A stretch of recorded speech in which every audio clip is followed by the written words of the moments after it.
और अब आपको सुनाते हैं, दिल्ली में हमारे सहयोगी ऐश्वर्य प्रधान ने गोविंद सिंह डोटासरा से बातचीत की। क्या कुछ ये बातचीत सुनते हैं। लोकतंत्र को मजबूत करने के लिए हमारी पार्टी के महान नेताओं, चाहे इंदिरा गांधी जी हो, चाहे राजीव गांधी जी हो, उन्होंने शहादत दी है और हम किसी भी रूप में इस लोकतंत्र को कमज़ोर होने नहीं देंगे। जिस लोकतंत्र को आज आज़ादी से लेकर के इतना मजबूत किया है, आज विश्व में अगर भारत का कोई नाम शान से लेता है तो वो लोकतंत्र मजबूत के कारण से लेता है। उसको आज इस तरीके से कमज़ोर करने का काम कर रहे हैं। एक घोषित आपातकाल इन्होंने लगा रखा है। एमएलएज भी नहीं। महाराष्ट्र में जो हुआ, महाराष्ट्र के बाद सूरत पहुंचे, वो सूरत से गुवाहाटी एमएलए पहुंच गए शिवसेना वाले। वो उनमें एक तबके का कहना है कि हिंदुत्व से दूर हो गई शिवसेना, ऐसे में हम लोग उधर आ गए।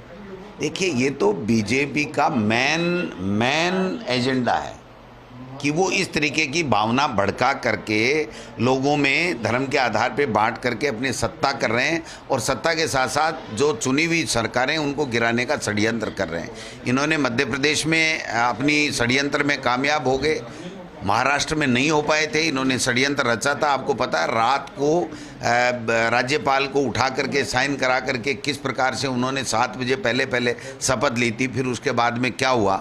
और आज भी वही खेल खेलने जा रहे हैं। राज्यसभा के जब भी चुनाव होते हैं ये सबको टटोलते हैं, टटोल करके और उसके बाद में सरकार गिराने का षड्यंत्र करते हैं। लेकिन पुलिस के रवैये को लेकर यहाँ एक बात की गई, पुलिस का जो रवैया है, और गहलोत साहब ने कहा कि अगर बीजेपी दफ्तर में हमारी पुलिस घुस जाए तो।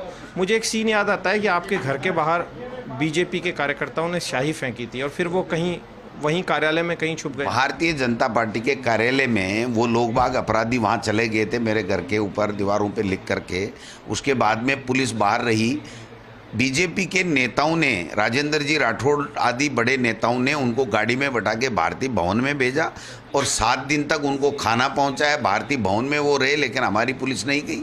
और उसके बाद में वो अपने आप ही जाकर के थाने में 151 में अपनी जमानत दे करके आए, लेकिन हमने उनका पीछा नहीं किया। तो ये लोकतंत्र इसी को कहते हैं कि ठीक है, उन्होंने कोई अपराध किया तो उस अपराध का जो भी होगा वो हो जाए, जमानत मुचल के हो जाए। लेकिन यहाँ तो हद हो गई जब हम लोग खुद नहीं आ सकते। पार्टी का किसी प्रदेश का प्रेसिडेंट, मुख्यमंत्री तक इस कार्यालय में नहीं घुस सकता, यहाँ के जनरल सेक्रेटरी नहीं आ सकते, एमएलए पूरे देश के आए हुए हैं वो नहीं आ सकते।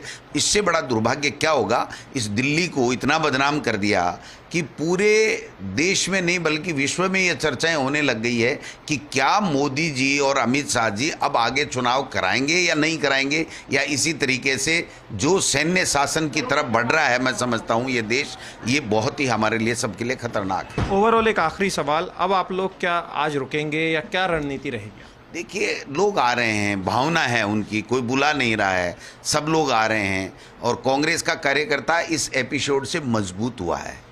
उसको एक एहसास हुआ है कि ये भी हो सकता है क्या, ये भी किया जा सकता है क्या, कि इस लोकतंत्र के ऊपर जो दाग इन्होंने लगाया है, मैं समझता हूँ ये दाग धुलने वाला नहीं है। इनको जनता माफ़ करने वाली नहीं है। जनता में एक आक्रोश पूरे देश में आया है कि उस कांग्रेस को ये इस तरीके से टॉर्चर कर रहे हैं जिसने देश को आज़ादी दिलाई, और उस वक्त ये लोग अंग्रेजों की मुखबिरी करने का काम कर रहे थे। वो लोग आज हमको ईमानदारी का, हमारे को देशभक्ति का और हमारे को जो है कानून व्यवस्था का पाठ पढ़ा रहे हैं।